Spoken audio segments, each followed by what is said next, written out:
दक्षिण भारत और उत्तर भारत के दो अलग अलग रामायण में उपलब्ध होते हैं। दक्षिण भारत का अलग रामायण है, उत्तर भारत का अलग रामायण है। दोनों में कहानियां भी अलग अलग हैं। 7 खंड हैं उत्तर भारत के रामायण के। ये स्क्रीन पर आपके हैं। बालकांड, अयोध्या कांड, अरण्य कांड, किष्किंधा कांड, सुंदर कांड, लंका कांड, उत्तरकांड। रामायण शायद ही दुनिया में कोई देश होगा या भारत में कोई प्रदेश होगा, कोई भाषा होगी जिसमें रामायण को उसकी भाषा में ना लिखा गया हो। म्यांमार, लाओस, कंबोडिया, इंडोनेशिया में ये बहुत लोकप्रिय है। कोई धर्म ऐसा नहीं है जिस धर्म में रामायण की रचना न हुई हो। जैसे जैनियों ने भी रामायण लिखा है। रामायण के जैन संस्कृत को कहते हैं पौंचर्यु।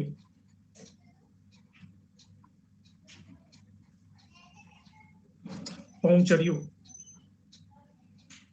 पौंचर्यु की एक विशेषता यह है कि इसमें रावण वध राम के द्वारा नहीं दिखाया गया है। रावण का वध लक्ष्मण ने किया था, ऐसा इसमें दिखाया गया है। और इसमें राम को अहिंसा की प्रतिमूर्ति दिखाया गया। राम अहिंसक। वाल्मीकि ने रामायण लिखा है, ये तो सभी जानते हैं, संस्कृत में लिखा है। और वाल्मीकि को संस्कृत भाषा का पहला कवि माना जाता है, इसलिए वाल्मीकि को आदि कवि कहते हैं। तो मूलतः 6000 श्लोक है रामायण में। यही 6000 श्लोक बढ़कर के गुप्तकाल में हो गए हैं 24,000 श्लोक। इसीलिए इसका एक और नाम मिलता है चतुर्विंशति संहिता। चतुर्विंशति संहिता। तो ये जैनियों की बात हुई अभी थोड़ी देर पहले। बौद्ध में एक किताब है हरिवंश, बौद्धों में। ये हरिवंश में भी रामायण की कहानी है।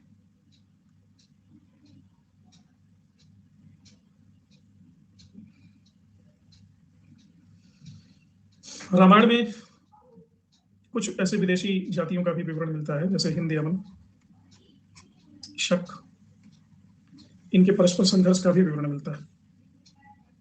हूण, पारसी, ये जातियां रामायण में उल्लिखित है। तो रामायण के विकास के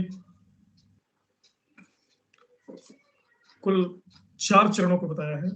एक वैज्ञानिक है, इतिहासकार हैं, जेल बाकिंगटन, रामायण के चरित्र के विकास के। जैसे जैसे सदियां आगे बढ़ती जाती हैं, इतिहास आगे बढ़ता जाता है, रामायण का कैरेक्टर भी बदलता जाता है। पहले चरण में 5वीं और 14वीं ईसा पूर्व में जो रामायण लिखा गया उसमें राम को वैदिक मर्यादा निभाते हुए दिखाया गया है। दूसरे चरण में जो 3री शताब्दी ईसा पूर्व और 1ली शताब्दी ईसा पूर्व तक, इस काल में स्त्री की पवित्रता पर बल दिया गया है। तीसरे चरण में जो 1ली से 3री सदी ईस्वी तक है, 4 वर्गों में समाज के विभाजन का वर्णन है। चौथा चरण 4वीं से लेकर 12वीं सदी तक विकसित होता रहा। सती प्रथा को इसमें मान्यता दी गई है। अंतर जातियों की बात हुई है। स्त्री अधीन थी और भी अधीन हो गई। विष्णु और शिव जैसे देवता की स्तुति की गई है। किंगटन कहते हैं कि राम पुरुषोत्तम थे पहले चरण में, बाद में इनको देवता बना दिया गया। नहीं, वो दोनों एक ही हैं, जैन ग्रंथ। जेम्स एल फिट्जराल्ड ने महाभारत की रचना को बौद्ध और जैन धर्म के बढ़ते प्रभाव को रोकने के लिए रचित बताया। इसी तरह से एक बहुत इंपॉर्टेंट ग्रंथ है पुराण। चारों वेदों के बाद अथर्ववेद में 4 वेदों का उल्लेख हुआ है। चारों वेदों के बाद पुराणों का उल्लेख हुआ है। तो 2 ऋषि थे, लोमहर्ष और उग्रश्रवा।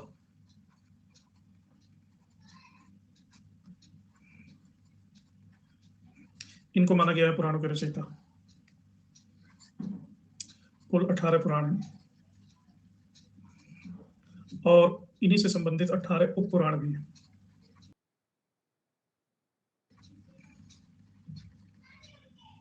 सहायक पुराण भी कहते हैं। तो यह जो आप नाम सुनते हैं, वायु पुराण, मत्स्य पुराण, मार्कंडेय पुराण, ये नाम 18 उप पुराणों के नाम है।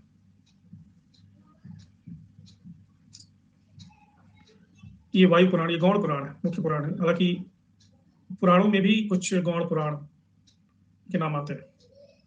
जैसे 18 पुराणों की अगर बात किया जाए तो मुख्य होता है विष्णु पुराण, नारद,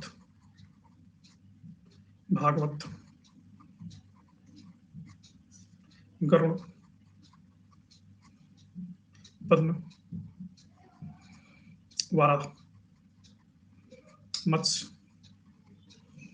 कूर्म, लिंग, वायु, स्कंद, अग्नि, ब्रह्मांड, ब्रह्मवैवर्त,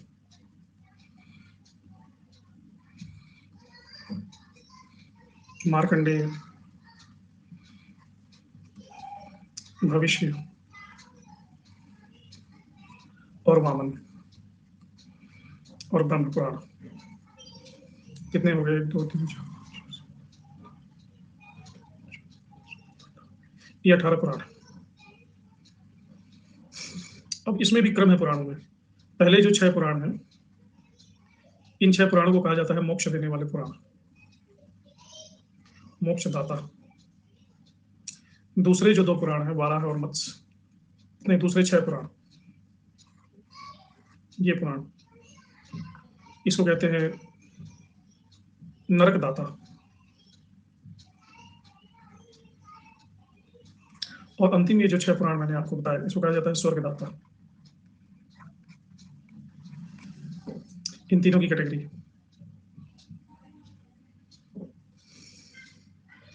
ये डिवीजन बेसिकली किया गया है अमरकोश में। अमरकोश किसकी रचना है?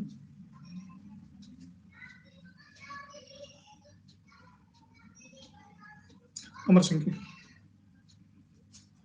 इसके अलावा पुराणों का कंटेंट क्या है? पुराणों के 5 कंटेंट।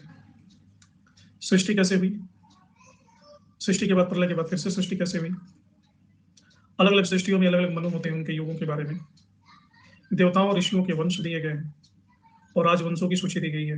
ये 5 चीजें पुराणों में वर्णित की गई है।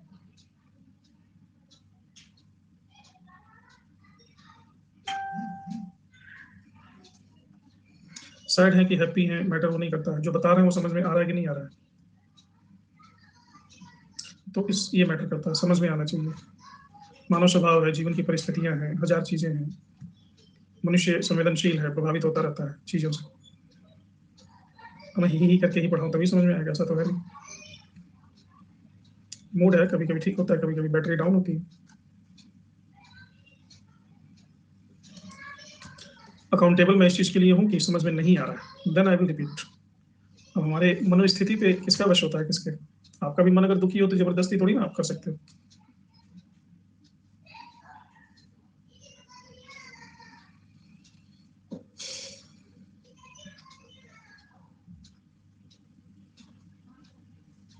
रामायण और महाभारत अकेले ऐसे ग्रंथ नहीं है। इन ग्रंथों पर आधारित अनेक रचनाएं की गई और उन रचनाओं से हमें इतिहास की एक बहुत ही विशेष जानकारी मिलती है। जैसे रामायण के ऊपर कुमारदास नाम के लेखक ने 8वीं सदी में लिखा है जानकी हरण।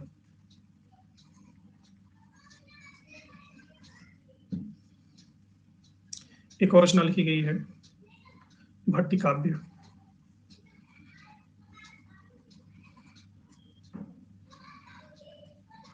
ये लिखा है भट्टी में। एक अन्य रचना है रामायण के ऊपर महावीर। महावीर रचना है भवभूति की।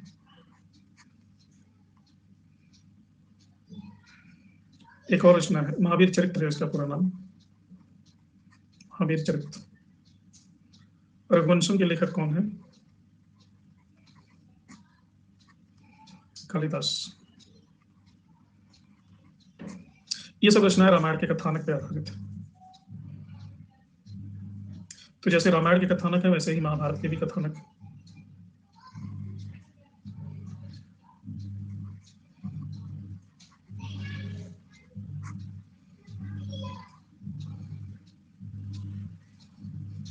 जैसे महाभारत पर सबसे प्रसिद्ध किताब है अभिज्ञान शाकुंतलम। हाँ, उसमें हनुमान जी को महावीर कहा गया है। कालिदास की रचना है अभिज्ञान शाकुंतलम। शिशुपाल वध ये किसकी रचना है?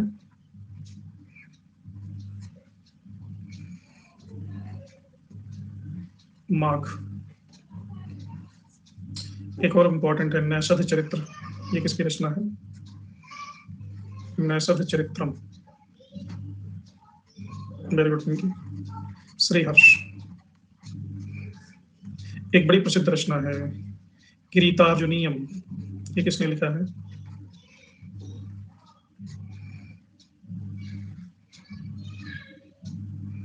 भारवी। बैकग्राउंड नॉइज बहुत ज्यादा आ रही है क्या?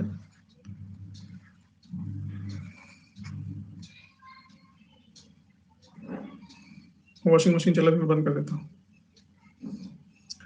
साथ ही भारत मंजरी किसकी रचना है?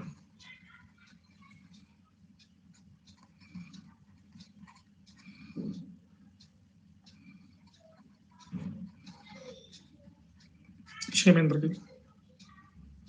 तो ये मुख्यतः 5 इतिहास प्रसिद्ध रचनाएं महाभारत पर आधारित है।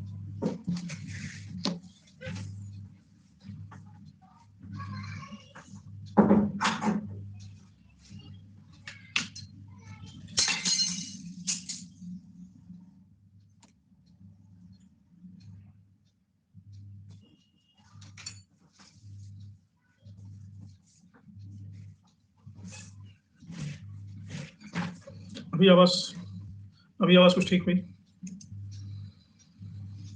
हम नॉर्मली पढ़ते हैं कि 18 पुराण है, 18 पुराणों में महापुरुषों की वंशावलियां दी गई हैं।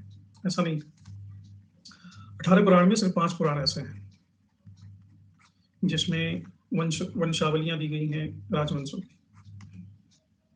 कौन कौन से 5 पुराण? मत्स्य, वायु, विष्णु, ब्रह्मांड और भागवत। बाकी में वंशावलियां नहीं है। इस चीज को ध्यान रखना, क्योंकि आपसे प्रश्न क्या आएगा कि इन पुराणों में से किन पुराण में वंशावलियां हैं। तो ये जो नहीं जानता है वही लगा पाएगा। इसमें भी स्पेसिफिक हैं, जैसे विष्णु पुराण में मुख्यतः मौर्य वंश के बारे में,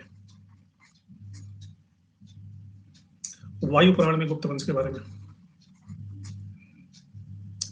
मत्स्य पुराण में शुंग वंश के बारे में, और 7वां ब्रह्मांड और भागवत पुराण में पौराणिक वंश, मतलब उनका इतिहास से संबंध नहीं, जैसे हरियंक वंश या उसके पहले बृहद्रथ या उसके पहले महाभारत कालीन चेदी वंश वगैरह के बारे में। ये 3 ऐतिहासिक, मुख्य रूप से ऐतिहासिक महत्व के पुराण है। तो 5th से 4th BCE में पुराण अस्तित्व में आ चुका था। यहां से रचना इनकी शुरू होती है और गुप्त काल तक, यानी 3री से 4th शताब्दी ईस्वी तक इनकी रचना होती रही। 700 साल तक ये लिखे गए। वायु पुराण और विष्णु पुराण ये क्लियरली गुप्तकालीन है, इसमें लिखा हुआ है कि ये गुप्तकालीन में लिखे जा रहे हैं। पुराणों में जो अंतिम वंशावली मिलती है वो गुप्तों की मिलती है। पुराण में इतिहास भी छुपा हुआ है। सबसे पहले इस चीज को किसने बताया?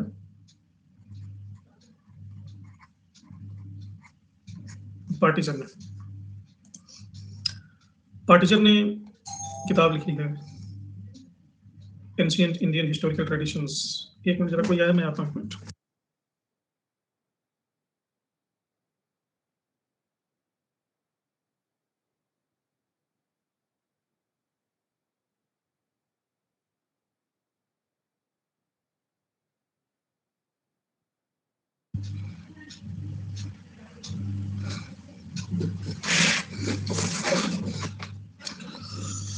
तो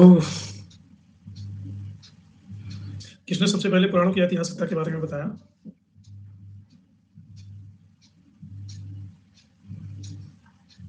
पार्टीजन ने। पार्टीजन ने किताब लिखी है एंशिएंट इंडियन हिस्टोरिकल ट्रेडिशन।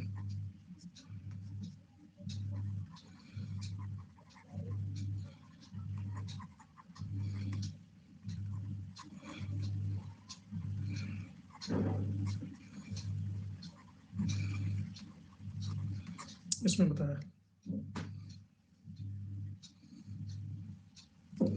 पुराणों में सबसे ज्यादा उल्लेख मिलता है नाग से अंत होने वाले नाम का, शिशुनाग, काला नाग। किस नाम को इस्तेमाल करें? पार्टीजर।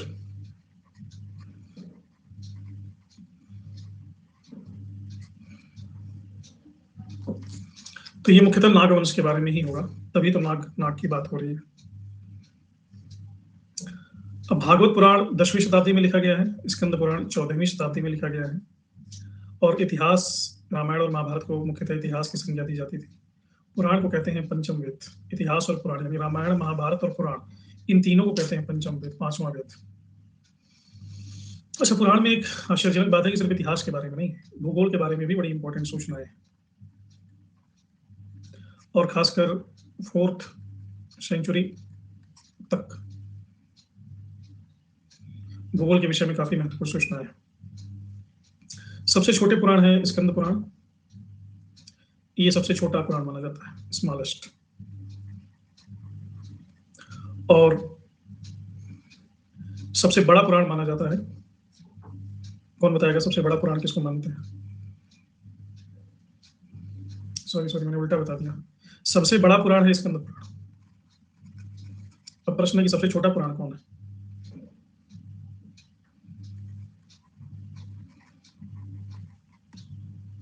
वेरी गुड जज, ब्रह्मांड पुराण।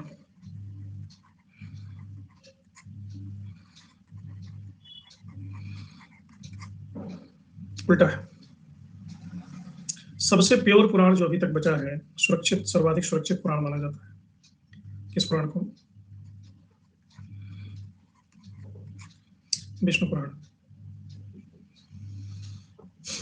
पुराणों का सबसे पहला उल्लेख पुराणों के अतिरिक्त किस पुस्तक में मिलता है? पुराणों का प्रथम उल्लेख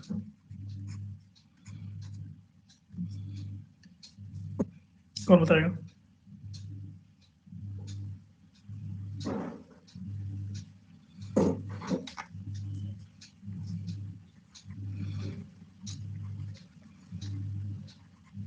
ये सब चीजें बहुत इंपॉर्टेंट, इनको याद कर लीजिए। आपस्तंभ धर्म सूत्र, सबसे पहला उल्लेख। सबसे प्राचीन पुराण कौन है? प्राचीन भी है और सर्वाधिक ऑथेंटिक भी माना जाता है,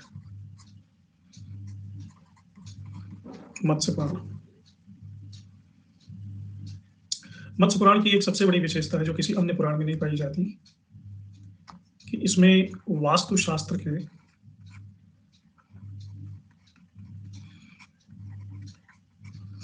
प्राचीन आचार्यों के नाम दिए गए।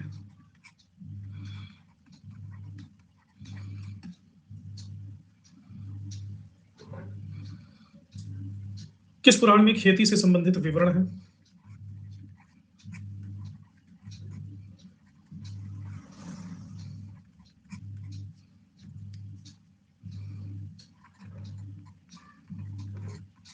अग्नि पुराण। दो पुराण हैं जिनको पुरातन पुराण कहा जाता है, कौन कौन से दो पुराण हैं? एक मत्स्य पुराण है और दूसरा वायु पुराण। इन दोनों को कहते हैं पुरातन पुराण, सबसे पुराना पुराण। पुराणों का जो वर्णन है वो भविष्य के बारे में किया गया, यानी आने वाली घटनाओं के बारे में पहले लिखा गया,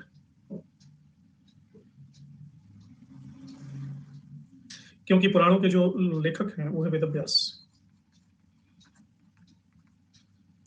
और माना जाता है कि वेदव्यास तब हुए जब द्वापर युग खत्म हो रहा था और कलयुग शुरू हो रहा था। इन दोनों की संधि पे वेदव्यास का अस्तित्व था। तो कुछ फैक्ट्स हैं पुराणों के संबंध में।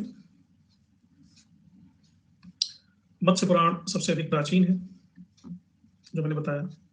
इसमें वास्तुशास्त्र के प्राचीन आचार्य और ब्रह्म क्षत्र परंपरा का उल्लेख मिलता है।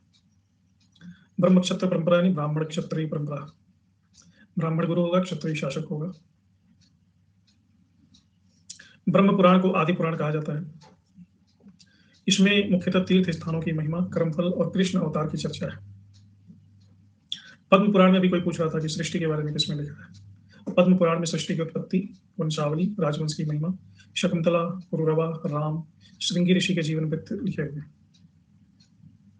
विष्णु पुराण सबसे ज्यादा सुरक्षित रूप से प्राप्त है, इसलिए इसका वर्णन पौराणिक पंच सिद्धांतों के अनुरूप है। कलयुग की भविष्यवाणी, कृष्ण लीला, देवासुर संग्राम, समुद्र मंथन, ध्रुव करनाथ की कथा का उल्लेख है विष्णु पुराण में। इसके दूसरे खंड में भारतीय भूगोल, ज्योतिषूर्य सिद्धांत, नवग्रह, पाताल लोक आदि का वर्णन है। भागवत पुराण में कपिल और बुद्ध को विष्णु का अवतार माना गया। ये प्रश्न बार बार आपसे पूछा जाता है भागवत पुराण वाला, कि किसमें बुद्ध को विष्णु का अवतार माना गया। मार्कंडेय पुराण में पौराणिक देवताओं के स्थान पर वैदिक देवता इंद्र, अग्नि और सूर्य की महिमा का वर्णन किया गया। अग्नि पुराण और भविष्य पुराण को इंसाइक्लोपीडिया कहते हैं, विश्वकोश। हाँ, ये ठीक करवाया। अग्नि पुराण में ही शिव के मानव और लिंग रूप, देवी दुर्गा की शक्ति और उनके अवतारों, गणेश पूजा का उल्लेख है। ये गणेश पूजा और लिंग पूजा ये इंपॉर्टेंट है। साथ में ज्योतिष, भूगोल, राजनीति, व्याकरण, कृषि, अंत्येष्टि, श्राद्ध परंपरा आदि का भी उल्लेख है। यह भी इंपॉर्टेंट है कि भविष्य पुराण में 4 वर्णों के कर्तव्यों का, दायित्वों की व्यापक चर्चा की गई है। साथ ही फारसी सूर्य आराधना और भोजक ब्राह्मण, इनके संबंधों की भी चर्चा है। ये जान करके आपके होश उड़ जाएंगे कि रानी विक्टोरिया के शासन की घोषणा भविष्य पुराण में है, यानी अंग्रेजों के भारत में शासन की भविष्यवाणी भी है।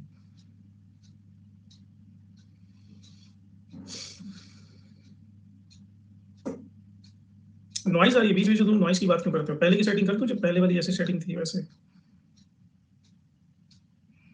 तुम्हारा नेटवर्क इशू होता है तो हमें नॉइज करते हो, अपना भी नेटवर्क देखा करो।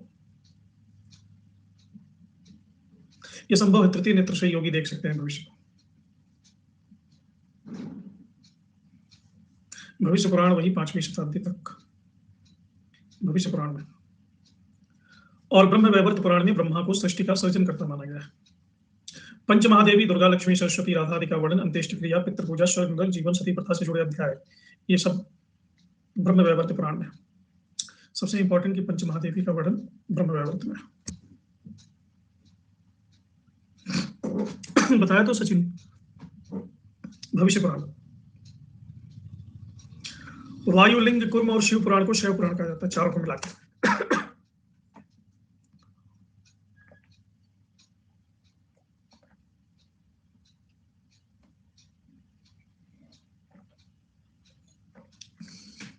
So this is the all historical importance of the Puranas.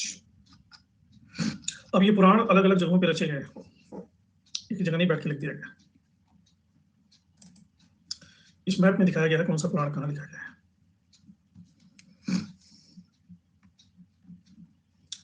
ब्रह्म पुराण उड़ीसा में, अग्नि पुराण गया, कूर्म पुराण काशी, कूर्म मतलब होता है कछुआ, पद्म पुराण पुष्कर, वामन पुराण थानेश्वर और वाराह पुराण मथुरा। इन 6 पुराणों के तो पता है कि ये कहाँ रचे गए, क्योंकि उस पुराण में उस रचना स्थल का नाम दिया गया। हाँ, सबके जीवन फिक्स हैं। 2 चीजें हैं, एक व्यक्ति के जीवन के 2 पार्ट होते हैं, एक इसेंशियल और एक नॉन इसेंशियल। ये 2 भाग होते हैं। इसेंशियल फिक्स होता है, नॉन इसेंशियल हमारी इच्छा पे निर्भर होता है। जैसे इनका जन्म ग्वालियर में होगा, ये इसेंशियल है, लेकिन ग्वालियर के किस हॉस्पिटल में होगा, ये नॉन इसेंशियल है। ये प्रोफेसर बनेंगे, ये फिक्स। किस यूनिवर्सिटी में बनेंगे, किस सब्जेक्ट के बनेंगे, ये नॉन इसेंशियल। इनकी शादी होगी, किससे होगी, ये नॉन इसेंशियल। ये इस जगह इस समय पर मर जाएंगे, ये फिक्स। कैसे मरेंगे, ये नॉन इसेंशियल। हार्ट अटैक से मरेंगे, कोरोना से मरेंगे। तो जो इसेंशियल है वो चीज भविष्यवाणी के अंतर्गत आती है, नॉन इसेंशियल भविष्यवाणी के अंतर्गत नहीं आती। आप अपनी जिंदगी 70 साल जिएंगे, ये फिक्स है। कैसे जिएंगे ये फिक्स नहीं है आपके हाथ में। सुखी जिएंगे, दुखी जिएंगे, लड़ाई करते हुए जिएंगे, प्रेमपूर्ण जिएंगे, हंसते हुए जिएंगे, ये फिक्स नहीं है। जो ज्योतिष है, फलित ज्योतिष, वो इसेंशियल को बताता है, या जो पुराण है वो इसेंशियल को बता सकता है। नॉन इसेंशियल, तो एक तरह से जो नॉन इसेंशियल मैटर्स हैं उसमें आप स्वतंत्र हो, आप कुछ भी कर सकते हो। लेकिन जो एसेंशियल मैटर्स हैं उसमें आप परतंत्र हो। मेरी बात समझ रहे हो? भाई देखो, कुंडलिनी में बताई हुई बात सही भी हो सकती है, गलत भी हो सकती है, डिपेंड करता है कि किसने लिखा है, उसका कैलकुलेशन एक्यूरेट है कि नहीं है। मैं प्रोफेसर बनूंगा ये कंफर्म था, लेकिन मैं कहाँ बनूंगा ये मेरे हाथ में था। मैं दिल्ली से उठ करके आ गया पाकिस्तान बॉर्डर पे। ये नॉन एसेंशियल है।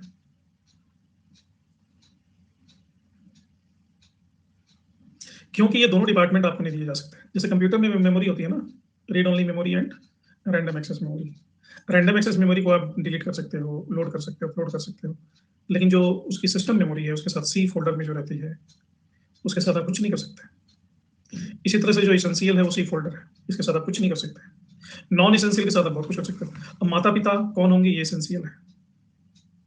माता पिता से कैसे आपका व्यवहार होगा, ये नॉन इसेंशियल है। ये आपके ऊपर निर्भर है। चाहो तो लड़ाई करते रहो, चाहो तो इज्जत दो, चाहो तो ना दो, चाहे तो इग्नोर कर दो, चाहो तो अपमानित करो। क्योंकि मैंने भविष्य पुराण पढ़ा और मुझे लगा कि दिल्ली में सारी पाप आत्माएं घूम रही हैं, तो मैं वहां से भागा। और दिल्ली में बहुत सारे प्रोफेसर मर गए मेरे नॉन जो थे कोरोना में। तो बाद में जब कोरोना का केस आया तो मुझे लगा कि मैं सही किया कि भाग गया, क्योंकि सारी फैमिली, कोई कोई मेरा नॉन नहीं बचा है जिसके घर में लोग डिमाइज न किए हों। चलो समझ गए बात को। तो ये पुराणों के बारे में, ऑल अबाउट द पुराणाज। पुराणों के बाद अगला जो आता है वह धर्मशास्त्र।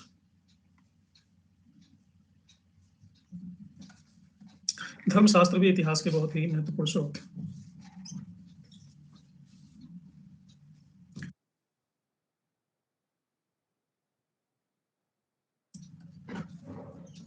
अब आज की याद ये पुराणों के बारे में कितने लोग को नई नॉलेज मिली है। तो ऐसा नहीं है कि डेली जो क्लास आप करोगे तो नया ही होना है, पुराना नहीं होना है। पुराने का समय गया। कोई है जो सब जानता था, पहले से पढ़ा हुआ था कहीं भी? कोई हो तो बता दो। कोई नहीं है। तो आज के इस चीज को सभी लोग ग्रुप में, जो व्हाट्सएप ग्रुप है उसमें मैसेज करेंगे। बहुत सारे विद्वान हमारे लर्नर क्लास में नहीं आ रहे हैं, जिनको ये भ्रम है कि वो सर्वज्ञानी है और उन्होंने सब कुछ पढ़ लिया है, बस रिवीजन बाकी है। तो सभी लोग अपनी अपनी भाषा में इस चीज को क्लास के बाद व्हाट्सएप ग्रुप में मैसेज कर देना कि सभी लोग ये क्लास करो, क्योंकि ये जो मैं मेहनत कर रहा हूँ आपके लिए कर रहा हूँ। ग्रुप में जो जुड़ना चाहते हो मुझे व्हाट्सएप कर दो अपना, कि मुझे जोड़ दो, व्हाट्सएप नंबर से मैसेज कर दो। कोई दे दो, किसी को तो पता ही होगा।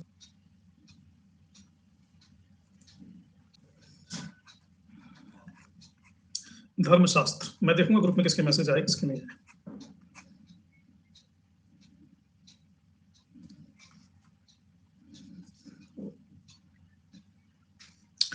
मुझे आपकी प्रोफाइल पे शाम वाली क्लास नहीं मिली। आप मेरे प्लस उसमें हो, टेलीग्राम में हो या व्हाट्सएप पे हो? मैं, अनीता ये किसका नंबर कर रही है? रिया, उसके दो कारण हो सकते हैं। उस कोर्स को एनरोल नहीं किया है, प्ले स्टोर में जाकर के अपडेट की और फिर करो। इसको हम 3 ग्रुप में बांटते हैं धर्मशास्त्र।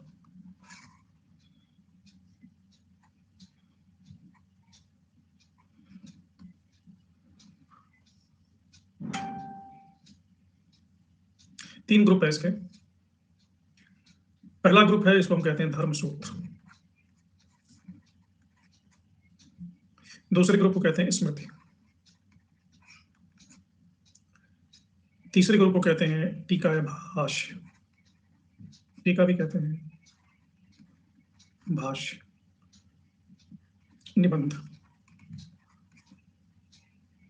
ये सब नाम।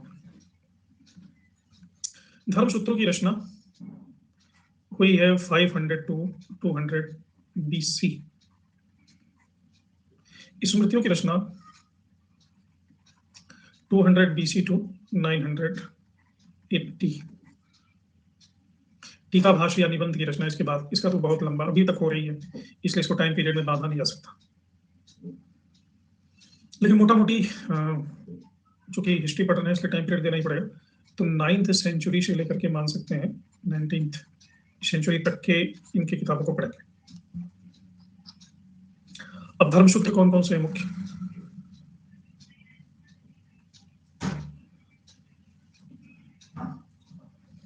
गौतम ये ऋषियों के नाम है।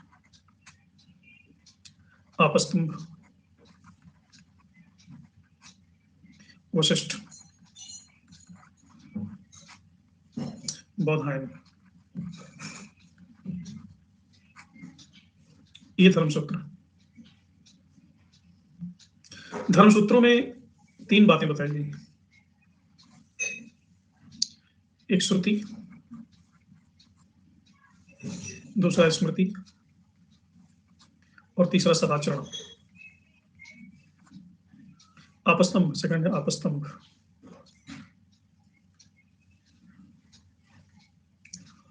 धर्मसूत्र में एक और इंपॉर्टेंट है, गृह सूत्र के अंतर्गत आता है, अश्वलायन।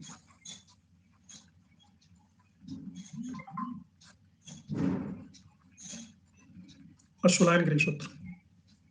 कोई बता सकता है इस अश्वलायन गृह सूत्र की सबसे बड़ी विशेषता क्या है?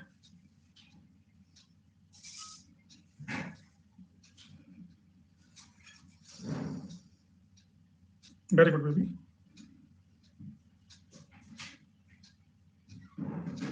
अश्वलायन गृह सूत्र की सबसे बड़ी विशेषता है कि सबसे पहले 8 प्रकार के विवाहों का उल्लेख इसी में मिलता है।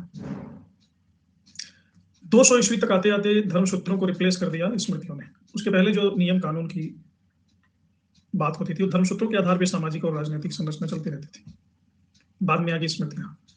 धर्मसूत्र लिखे गए गद्य में यानी पोएट्री में, सॉरी गद्य में यानी प्रोज में, स्मृतियां लिखी गई पद्य में यानी पोएट्री में।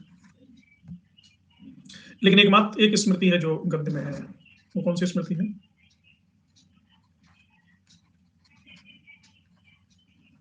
विष्णु स्मृति या अपवाद। तो स्मृतियां कई हैं, उनकी हम अलग अलग से चर्चा करेंगे। जैसे एक और स्मृति है नारद। नारद स्मृति में ब्राह्मण वर्ग को बहुत ज्यादा सुविधाएं देने की बात की गई। इसी तरह से एक और स्मृति है दाय भाग। देवल आखिरी। दाय भाग में उत्तराधिकार का वर्णन किया गया। ये सबसे बड़ी स्मृति है, लंबा विवेचन है इसमें। तो स्मृतियों का कंटेंट क्या है? स्मृतियां बताती हैं कि समाज में व्यवहार हमारा कैसा होना चाहिए, आचार विचार कैसे होने चाहिए, कोई पाप हो गया हो तो उसका प्रायश्चित कैसा होना चाहिए। व्यवहार कांड में मुख्यतः बल दिया गया है व्यापारिक श्रेणी पर।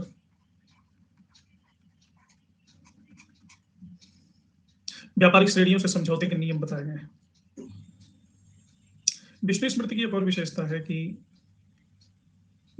सिक्कों के बारे में बड़ा व्यापक चर्चा मिलता है, सिक्कों का विवरण है। लेकिन सबसे इंपॉर्टेंट और सबसे प्रामाणिक स्मृति मानी जाती है मनुस्मृति। मनुष्य के व्यक्तिगत जीवन, पारिवारिक जीवन, सामाजिक जीवन, ये सब इसमें है। तो स्मृति ग्रंथों का निर्माण कुल 18 मुनियों ने किया था, तो इनकी संख्या भी 18 ही है। हालांकि अलग अलग लोग अलग अलग भी बताते हैं। जैसे पद्म पुराण में कहा गया 36 स्मृतियां हैं, वृद्ध गौतम ने कहा है कि 56 है, वीर मित्रोदय नाम के विद्वान ने कहा है कि 57 है, लेकिन 18 माना जाता है।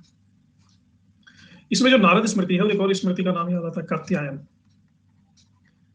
ये दोनों स्मृतियों में कानूनी नियम बहुत दिए गए हैं, कानून। खासकर कात्यायन स्मृति में पहली बार भूमि का राजकीय स्वामित्व का सिद्धांत मिलता है।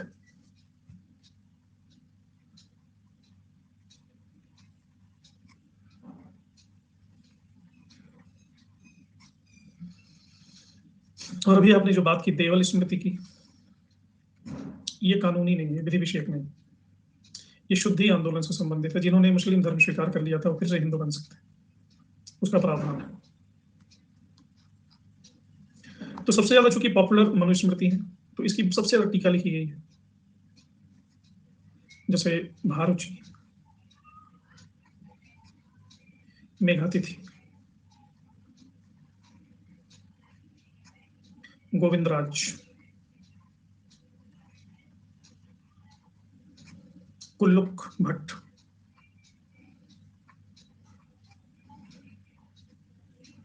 रामचंद्र,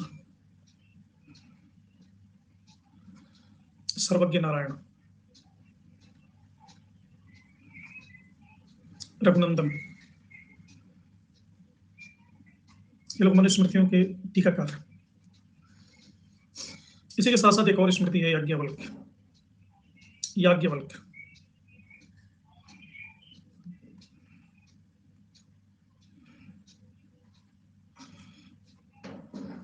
इसके 3 टीकाकार हैं, विश्वरूप,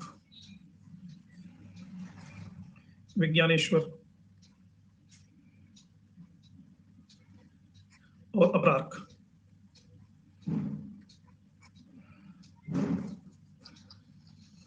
अब सबसे इंपॉर्टेंट इन तीनों में देखा जाए तो मनु, याज्ञवल्क्य, नारद, ये 3 स्मृतियां हैं। ऐतिहासिक दृष्टि से इन 3 स्मृतियों का ही महत्व है। अब प्रश्न उठता है कि मनु, याज्ञवल्क्य और नारद स्मृति में क्या भेद है, क्या समानता है? मनु,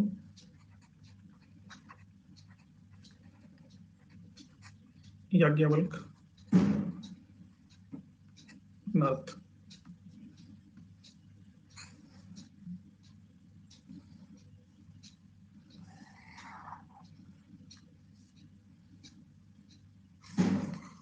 नहीं, नारद की टीका नहीं लिखी गई, जिनकी लिखी गई है उनकी मैंने बता दिया।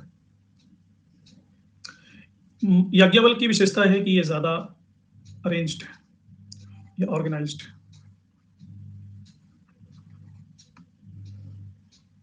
मनु से ज्यादा ऑर्गेनाइज्ड है। कुछ चीजें याज्ञवल्क्य ने मेंशन किया है जो मनुस्मृति में नहीं मिलते, जैसे गणेश पूजा का विधान। गणेश के लिए इन्होंने शब्द दिया है विनायक। 5 परीक्षा, जबकि मनु ने मात्र 2 परीक्षा की बात की है।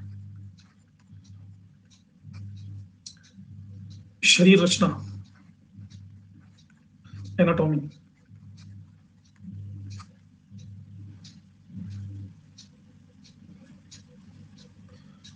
चिकित्सा,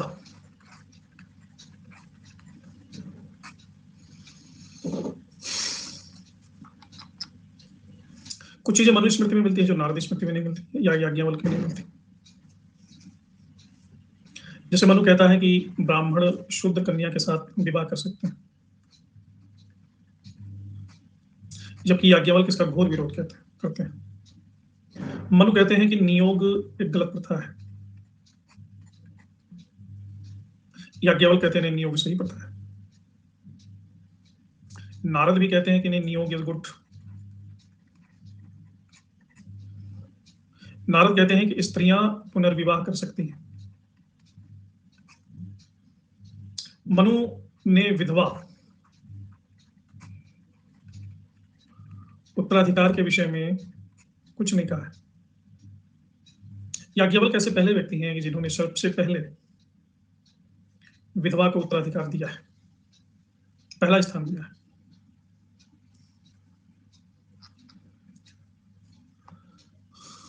नारद कहते हैं कि पति के बाद उसकी संपत्ति पर विधवा का उत्तराधिकार नहीं है, राज्य का है, और उसका पालन पोषण राज्य करेगा।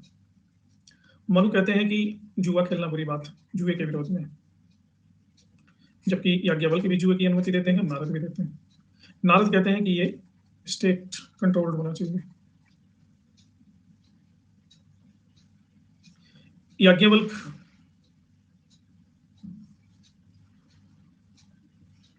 कहते हैं अदालत में सबूत के आधार पर निर्णय होना चाहिए। मनु इस बारे में कोई बात नहीं करते। हालांकि सबूत के आधार पर निर्णय देने का पहला उल्लेख याज्ञवल्क्य का नहीं है, पहला उल्लेख है ये वशिष्ठ का।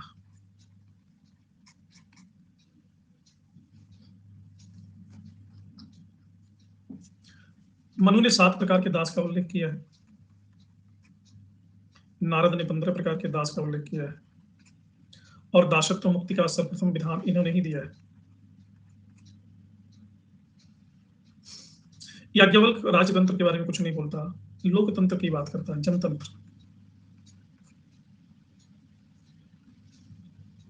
या केवल कहता गणतंत्र होना चाहिए, संघ होना चाहिए। संघ को इन्होंने शब्द दिया है गण, और संघ के संविधान को इन्होंने शब्द दिया है संवित। संबित पात्रा टीवी पर बहुत आते थे पहले। मैं भी सोचता था संबित का मतलब क्या होता है, तो ये गण का संविधान है संबित। तो याज्ञवल्क्य ने पूरी हायरार्की दी है, जैसे कहा है कि समाज में सबसे छोटी राजनीतिक इकाई होगी कुल, कुल से बड़ी होगी जाति, जाति से बड़ा होगा श्रेणी, श्रेणी से बड़ा होगा गण, गण से बड़ा होगा जनपद,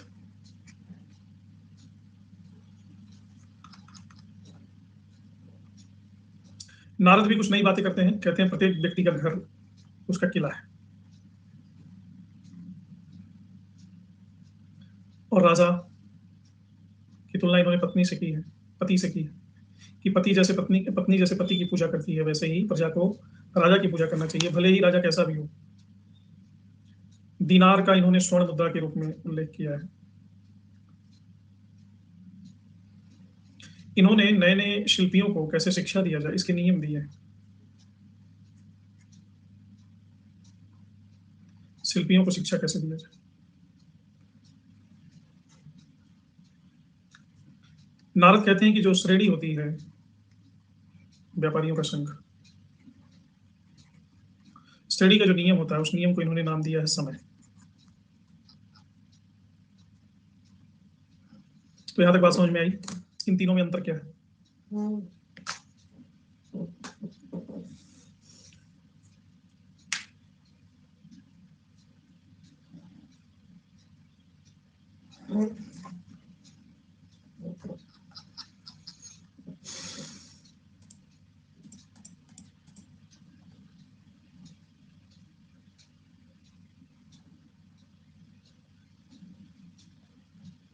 वेरी गुड। तुम्हारा वॉइस मैसेज मैंने सुना।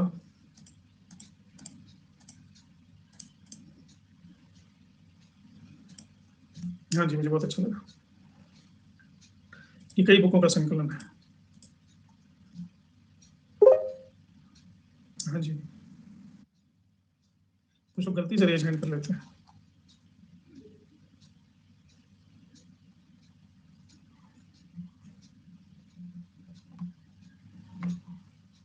मानते हैं, याज्ञवल्क्य मानते हैं, नारद भी मानते हैं।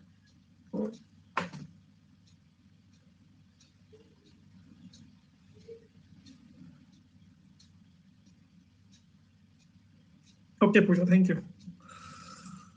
तो इसके बाद अगला विषय है कि एक व्यक्ति है जिसने मनुस्मृति, कोई पूछ रहा था ना नारद स्मृति पे कोई टीका लिखी है कि नहीं लिखी, लिखी गई।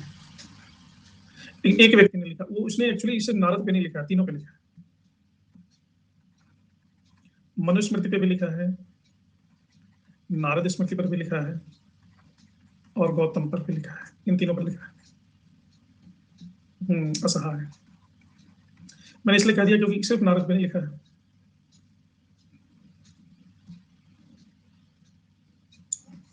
एक और महापुरुष हैं, शंकराचार्य के शिष्य हैं, सुरेश्वराचार्य।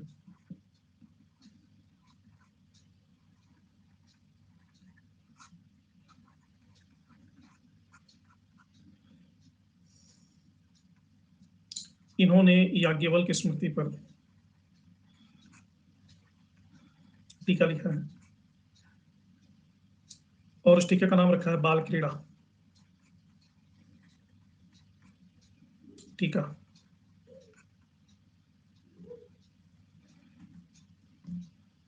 मिताली को पता है। मेघातिथि, ये किसके टीकाकार हैं? 9वीं सेंचुरी में मनुस्मृति के। मेघातिथि ने एक ऐसी बात कही है जो किसी ने नहीं की है। इन्होंने कहा है कि शस्त्र धारण करना सभी व्यक्तियों का अधिकार है, और जो राजा अन्यायी हो, अन्यायी राजा का विरोध करना भी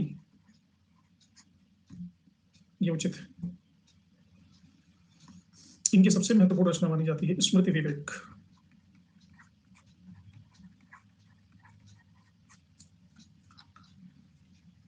तीसरी इन्होंने क्रांतिकारी बात ये कर दी कि ये पहले और आखिरी टीकाकार हैं जिन्होंने शूद्रों की निजी संपत्ति को मान्यता दी।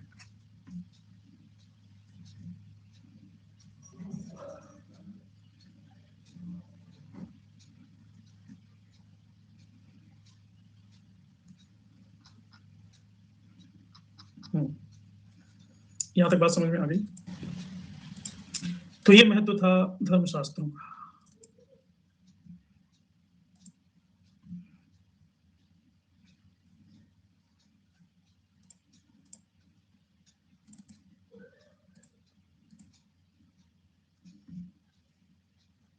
अब हम आगे की बात करेंगे।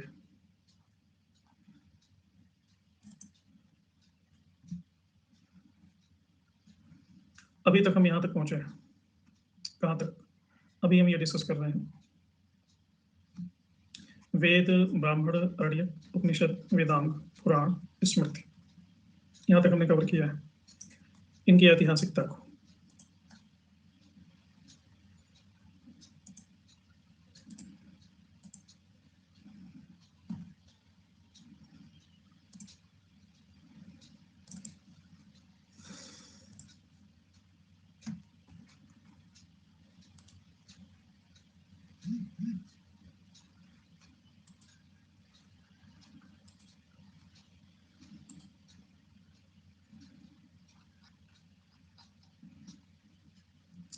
इसमें तीसरा पोर्शन मैंने आपको बताया था निबंधकार।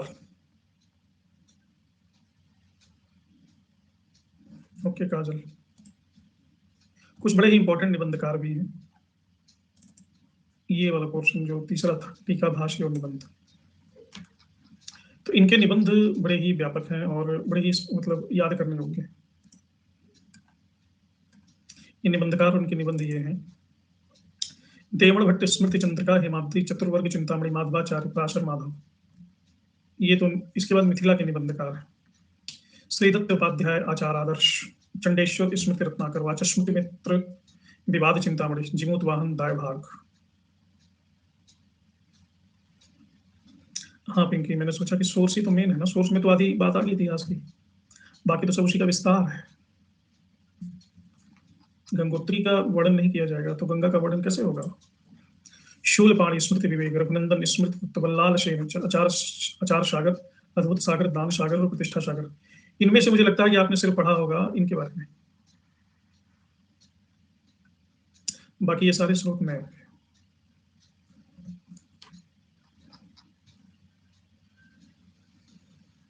कल के कल इनको रट्टा मार लीजिएगा, इनमें से एक क्वेश्चन आ रहा है। देवण भट्ट स्मृति चंद्रिका, हेमाद, तो कविता के रूप में याद कर लेना। बल्लाल सेन भी पढ़ा है। देवण भट्ट स्मृति चंद्रिका, हेमाद्रि, चतुर्वर्ग चिंतामणि। अब देखो, हमको अगर याद करना होता ना इसको, हाँ जी, पीवाई क्यों नहीं आने वाले प्रश्न भी कवर होंगे रट्टा मार के। सो हेमाद्रि, हेमाद्रि शब्द बना है हिम से। कैसे ट्रिक लगा सकते हैं वो मैं बता रहा हूँ, वो तो ट्रिक अपना अपना पर्सनल होता है। तो आइस क्यूब्स आपने देखे होंगे ना, आइस क्यूब्स हमेशा चौकोर होते हैं जो आपके फ्रिज में बनते हैं। ये जो चौकोर दिख रहा है इसको हम कहते हैं स्क्वायर यानी वर्ग। तो चतुर्वर्ग चिंतामणि आ गया हिमाद्रि, हिम से कनेक्ट हो गया, है कि नहीं? देवण भट्ट स्मृति चंद्रिका, जो भी देवता इत्यादि हैं वो हमारी मेमोरीज में ही हैं। और चंद्रिका, चांद, ये देवता जो दिखाई देते हैं, तो देव से स्मृति चंद्रिका कनेक्ट कर लो। माधवाचार्य, पराशर माधव, माधव माधव मिल गए, इसको तो याद हो ही जाएगा।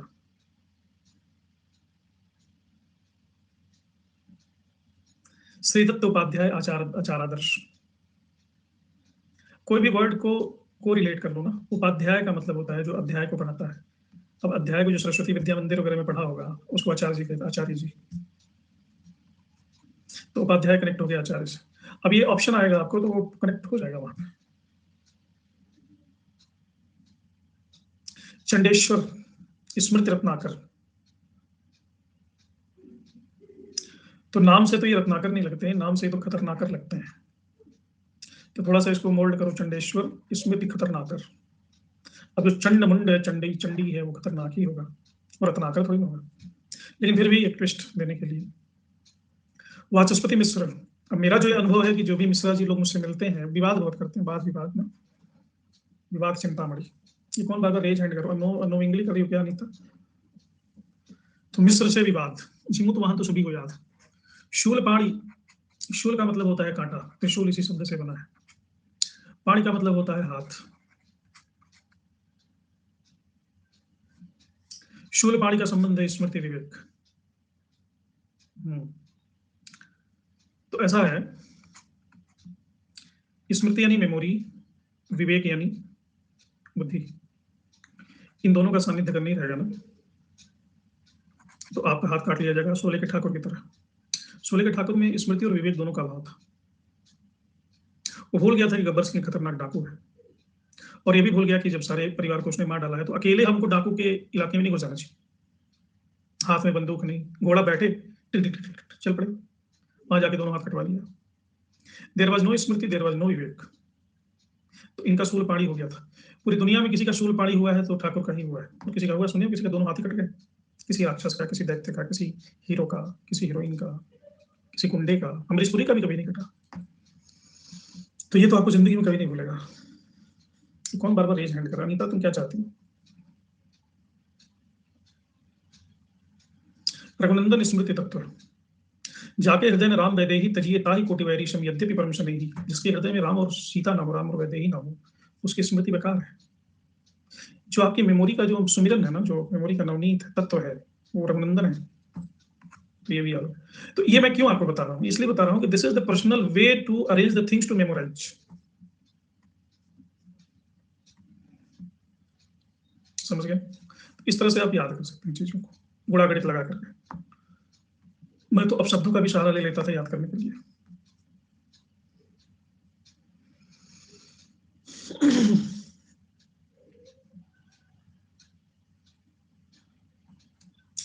इसके बाद बहुत इंपॉर्टेंट है मिताक्षर।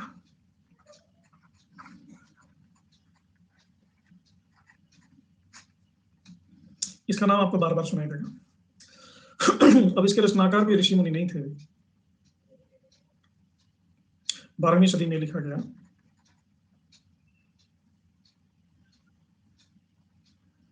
फ्री होके बैठते हैं मतलब।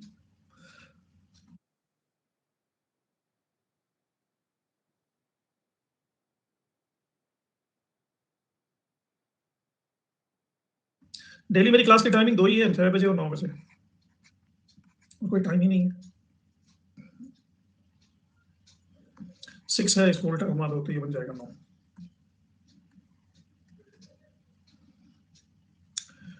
12वीं शताब्दी में कल्याणी है, साउथ इंडिया में कल्याणी वंश है।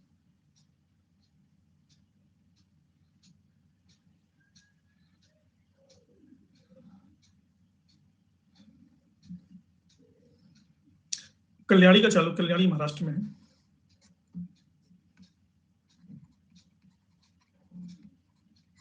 चालुक्य शासक है विक्रमादित्य षष्ठ। इसका दरबारी है विज्ञानेश्वर। मिताक्षरा जो सबसे इंपॉर्टेंट बात कहती है वो ये कहती है कि पुत्र पैदा होने के साथ ही पिता के संपत्ति का अधिकारी हो जाता है। तो बंगाल और असम के अलावा पूरे भारत में मिताक्षरा की ही बात को कानून को माना जाता है। और मिताक्षरा पर टीकाएं लिखी हैं विश्वेश्वर ने और नंद पंडित ने।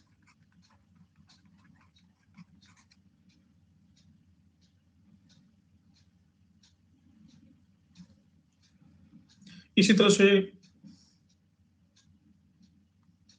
एक है अपरार्क, ये भी 12वीं शताब्दी में दक्षिणी महाराष्ट्र से संबंधित थे, कोंकण क्षेत्र से। ये शिलाहार वंश के राजा है।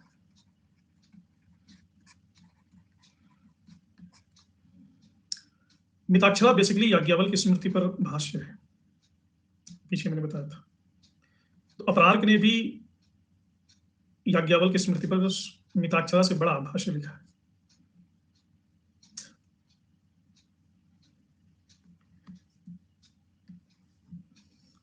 मैंने बताया बंगाल और असम में एक अलग ही कानून चलता है, वो है दाय भाग।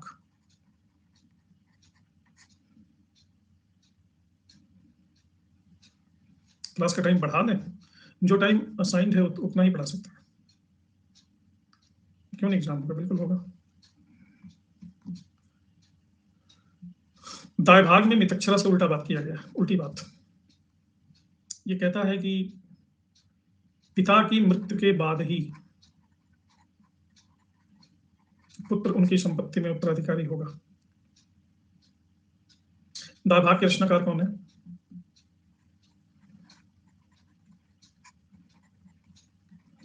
जीमूत वाहन। जीमूत वाहन ने 2 और किताबों की रचना की है।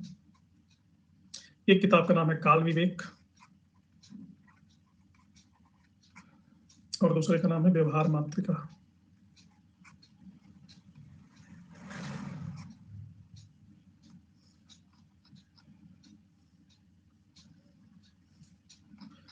तो ये थे संस्कृत साहित्य। कल हम चर्चा करेंगे बौद्ध और जैन साहित्यों की।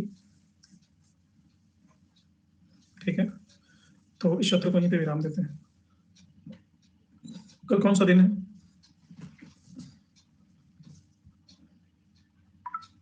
सैटरडे।